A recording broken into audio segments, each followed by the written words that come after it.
Assalamualaikum warahmatullahi wabarakatuh. Kembali lagi dalam channel Rumet. Kali ini kita membahas materi matematika tentang Pitagoras.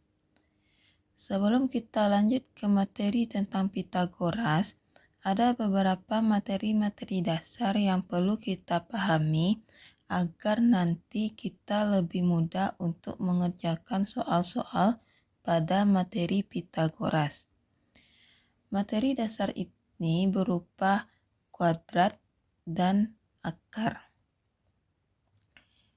Kita buatkan contoh soalnya agar kita bisa lebih memahami tentang kuadrat dan akar.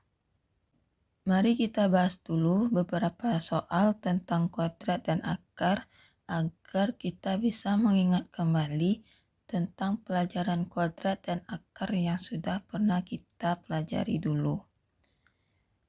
Pertama, hitunglah A 6 pangkat 2, B 8 pangkat 2, C 10 pangkat 2, D 9 pangkat 2. Untuk bilangan pangkat atau kuadrat, berapapun kuadratnya atau berapapun pangkatnya, kita harus mengalihkan bilangan tersebut sebanyak pangkatnya. Karena di sini pangkat 2, berarti 6 atau bilangan pokok ini kita kalikan sebanyak 2 kali. Berarti 6 dikali 6. 6 dikali 6, 36. Jadi 6 pangkat 2 hasilnya 36. Kita lanjut. Ini 8 dikali 8 sama dengan 64. Ini 10 dikali 10 sama dengan 100. Dan ini 9 dikali 9 sama dengan 81.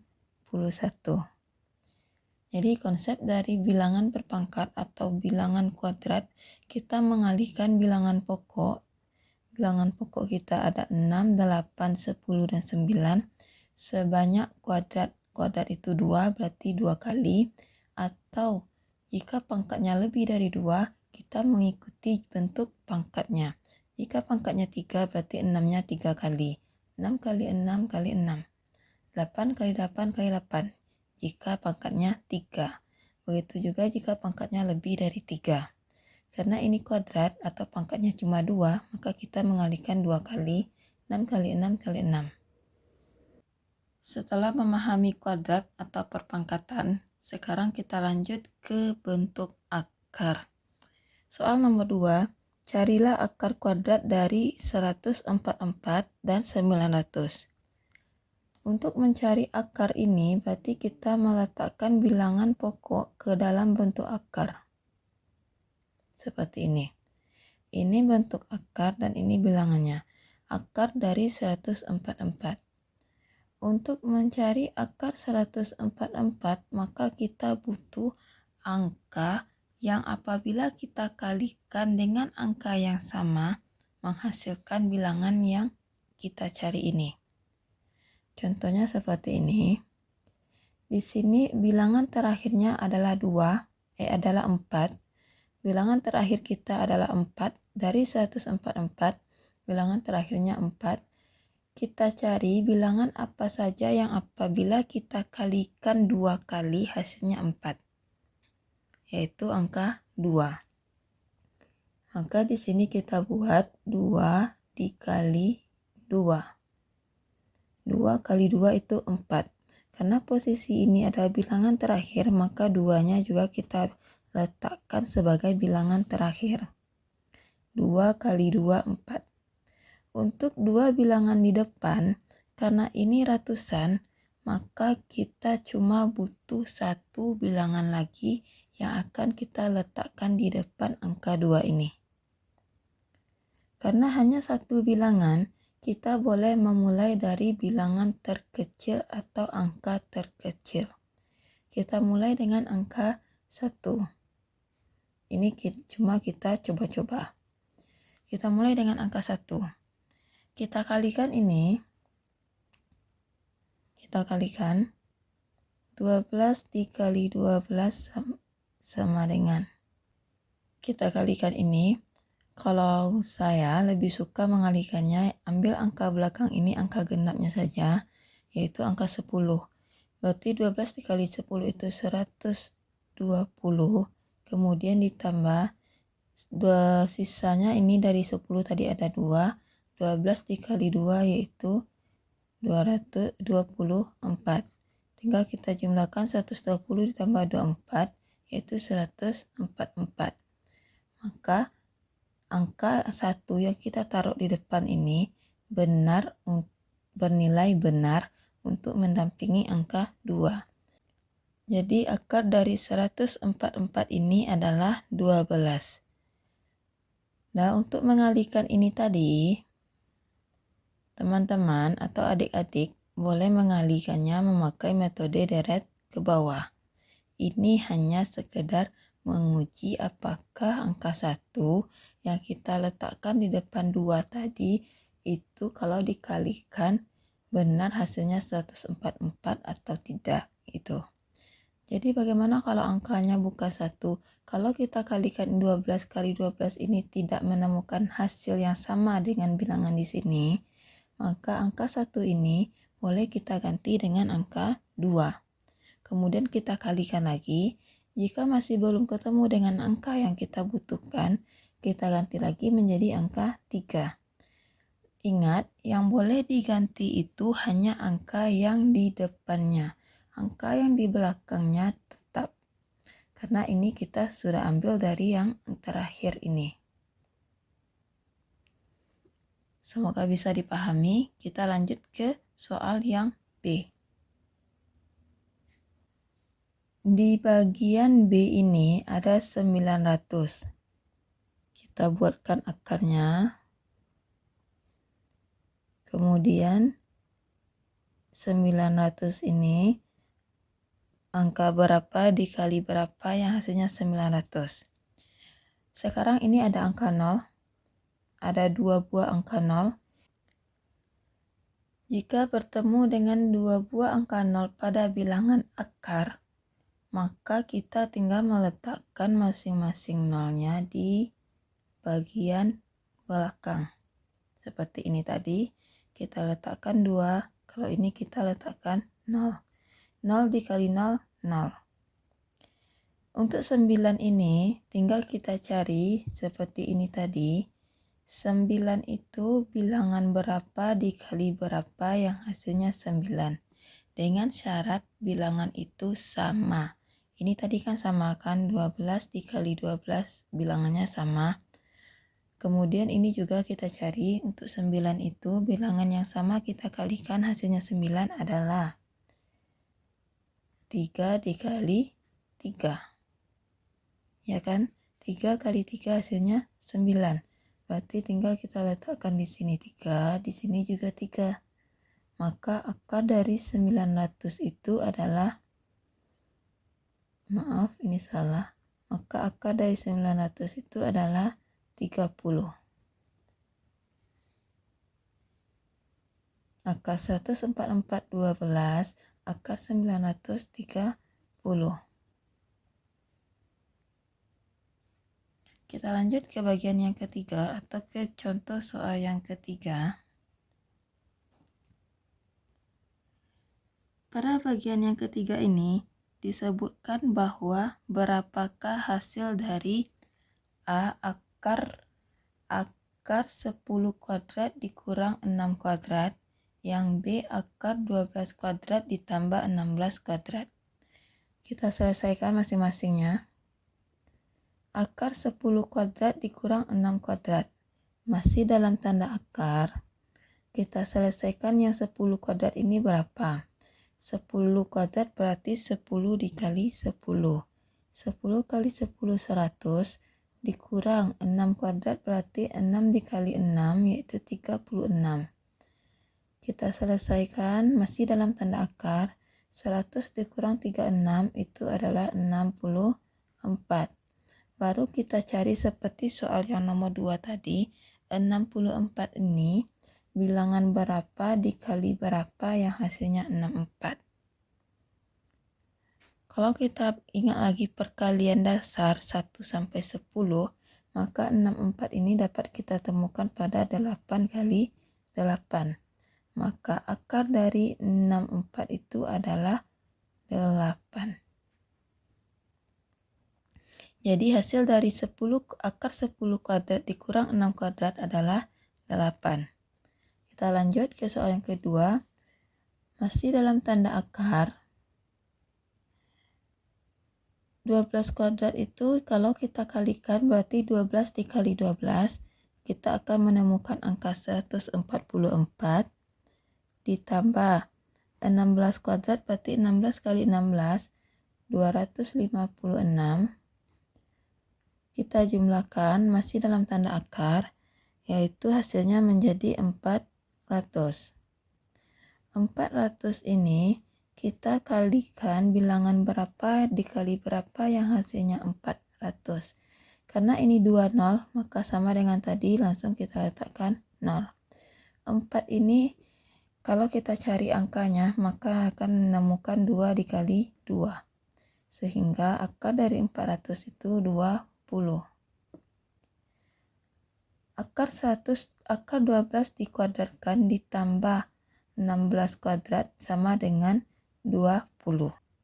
Dengan 3 contoh soal ini, soal pertama, kedua, dan ketiga, semoga adik-adik bisa memahami kembali kuadrat dan akar agar nanti dalam mempelajari materi Pitagoras bisa lebih lancar.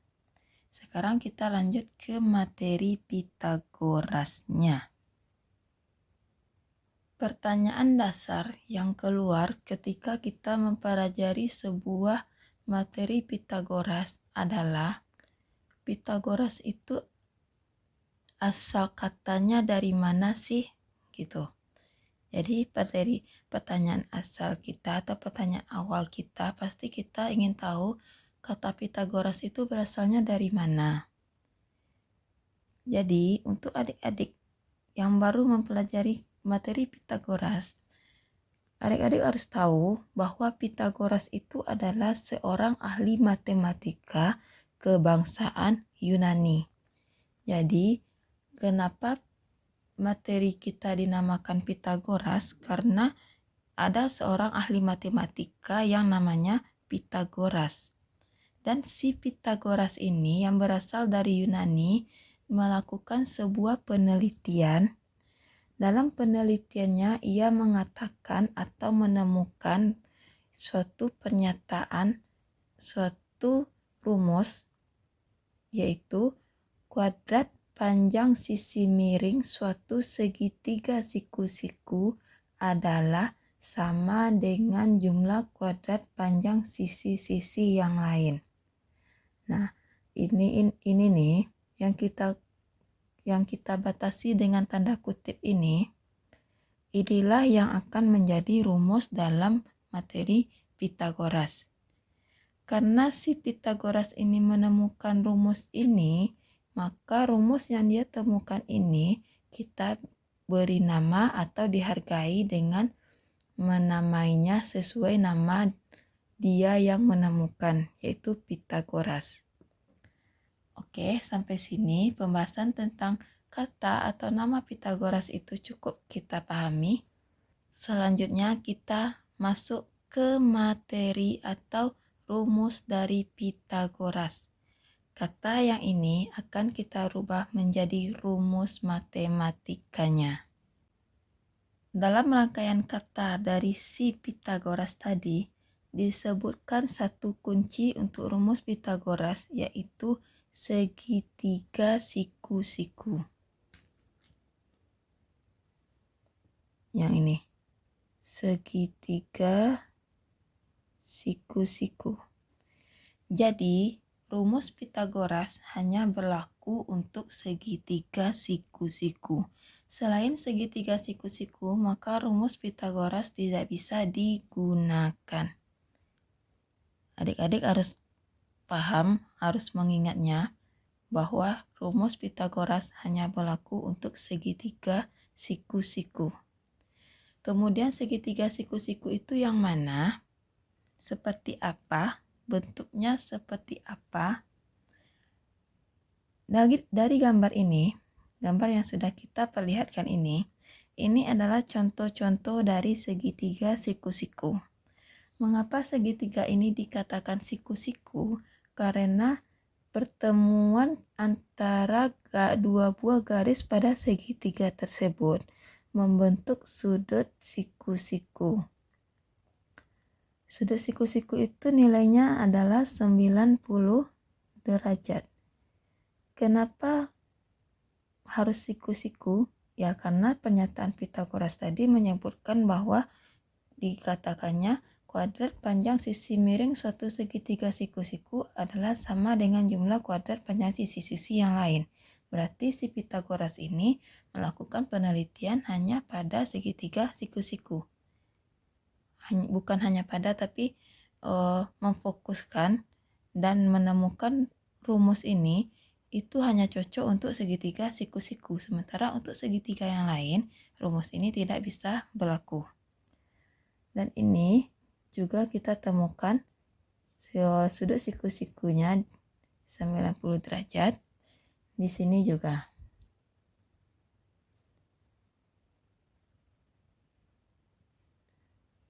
Kapan kita bisa melihat pertemuan dua buah garis pada segitiga itu bernilai 90 derajat atau membentuk sudut siku-siku? Apabila garis yang kita temukan itu merupakan dua garis lurus yang pada materi garis itu tergolong garis yang saling tegak lurus. Kalau ini kita perpanjang, maka garis ini akan saling tegak lurus. Dan dua garis yang saling tegak lurus akan membentuk segitiga siku-siku. Seperti ini. Oke, semoga bisa dipahami. Kita lanjut ke rumusnya. Sebuah segitiga memiliki 3 sisi. 1, 2, 3. Segitiga apapun itu, meskipun bukan segitiga siku-siku, tetap memiliki 3 sisi. Dan untuk kasus segitiga siku-siku ini, dari ketiga sisi ini, ada yang kita sebut sebagai sisi miring. Sisi miring adalah sisi yang terpanjang dalam segitiga siku-siku. Paling panjang. Tidak ada lagi sisi yang akan lebih panjang dari sisi miring. Kemudian ada sisi tegak, ada sisi alas. Antara sisi tegak dan sisi alas ini itu tidak terlalu berpengaruh atau tidak terlalu kita bedakan. Yang perlu kita perhatikan di sini adalah sisi miring. Kita lihat gambar. Sisi miring itu adalah sisi yang berada di depan sudut 90 derajat atau sudut siku-siku. Ini sudut siku-siku kita. Maka yang di depannya ini, sisi yang di depannya ini, inilah yang kita sebut sebagai sisi miring. Yang ini. Sisi ini kita namakan sebagai sisi miring. Dan sisi miring ini dalam rumus Pythagoras kita tandai dengan C. Jadi sisi miring ini sama nanti dengan C atau kita simbolkan dengan C. Kemudian ada sisi tegak, ada sisi alas. Sisi tegak dan sisi alas itu dua sisi yang membentuk sudut 90 derajat. Di sini bisa kita ambil ini sebagai sisi tegak.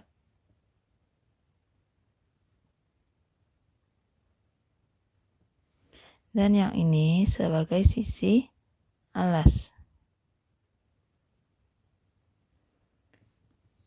Yang mana yang sisi tegak, yang mana yang sisi alas jika nanti gambarnya berubah. Sisi tegak dan sisi alas dalam sebuah segitiga siku-siku itu merupakan dua sisi yang membentuk sudut 90 derajat. Jadi kalaupun nanti bentuk segitiganya tidak berdiri seperti ini atau nanti ada yang lebih memanjang, itu tergantung bentuk segitiganya. Asalkan dua garis tersebut membentuk sudut 90 derajat, maka salah satu dari sisi tersebut ada yang menjadi sisi tegak dan ada yang menjadi sisi alas. Dengan syarat Sisi yang di depan sudut 90 derajat adalah sisi miring yang kita simbolkan dengan C. Sisi tegak itu boleh kita simbolkan dengan A atau dengan B, salah satunya. Setelah kita uraikan bentuk segitiga siku-siku ini, yang mana sisi miring, sisi tegak, dan sisi alasnya, sekarang kita masukkan ke rumus atau penyataan dari si Pythagoras tadi. Pythagoras menyatakan bahwa kuadrat panjang sisi miring, jadi sisi miring ini dikuadratkannya, kita buat dalam bentuk kuadrat, C kuadrat, kemudian dilanjutkan, kuadrat panjang sisi miring suatu segitiga siku-siku adalah sama dengan jumlah kuadrat panjang sisi-sisi yang lain. Sama dengan jumlah kuadrat panjang sisi-sisi yang lain. Berarti sisi selain sisi miring ini, yang tersisa adalah sisi tegak dan sisi alas. Dikatakan bahwa panjang kuadrat sisi miring ini sama dengan jumlah panjang kuadrat sisi-sisi yang lain. Jadi sama dengan jumlah dari sisi tegak A kuadrat ditambah dengan B kuadrat. Nih, jadi rumus Pythagoras itu dasarnya adalah dari ini. Kalimat yang panjang tadi kita rubah ke dalam bentuk matematika menjadi seperti C kuadrat dikurang C kuadrat sama dengan A kuadrat ditambah B kuadrat. Nah, ini jika yang ditanyanya adalah sisi miring. Apabila dalam soal nanti kita temukan pertanyaannya itu adalah mencari nilai sisi tegak atau mencari nilai si A ini, maka caranya bagaimana? Nah, untuk menentukan caranya itu, kita taruh yang ditanya di depan, A kuadrat sama dengan. Yang paling panjang tadi sisi apa? Sisi miring kan? Karena sisi miring yang paling panjang, maka setelah tanda sama dengan, kita taruh sisi miring, C kuadrat, dikurang B kuadrat. Kemudian kalau yang ditanya B bagaimana? Kita buat lagi, B kuadrat sama dengan C kuadrat dikurang A kuadrat. Kenapa selalu C yang kita taruh setelah sama dengan atau yang kita dahulukan? Karena C ini adalah sisi miring yang tadi kuadratnya merupakan sisi terpanjang. Kalau sisi terpanjang berarti angkanya dia yang paling besar. Kemudian si B dan si A otomatis angkanya ini lebih kecil daripada si sisi miring atau si C. Sehingga angka terpanjangnya kita letakkan setelah sama dengan, kemudian kita kurang dengan sisi lainnya. Kalau yang ditanya selain C ini, selain sisi miring, maka itu akan selalu menggunakan tanda kurang. Namun apabila yang ditanya adalah C atau sisi miring, itu kita gunakan tanda tambah. Panjang sisi miring ini jumlah dari sisi tegak dan sisi alas. Panjang sisi tegak adalah hasil pengurangan dari sisi miring dan sisi alas. Panjang sisi alas adalah hasil pengurangan dari sisi miring dan sisi tegak. Oke, itu jabaran rumus dari Pythagoras. Kita lanjut ke contoh soalnya pada video selanjutnya. Semoga teman-teman bisa memahami dasar-dasarnya dulu dari Pythagoras ini. Nantikan video selanjutnya, kita akan membahas tentang soal-soal. Terima kasih telah menonton, dan jika berkenan silakan like, komen, dan subscribe.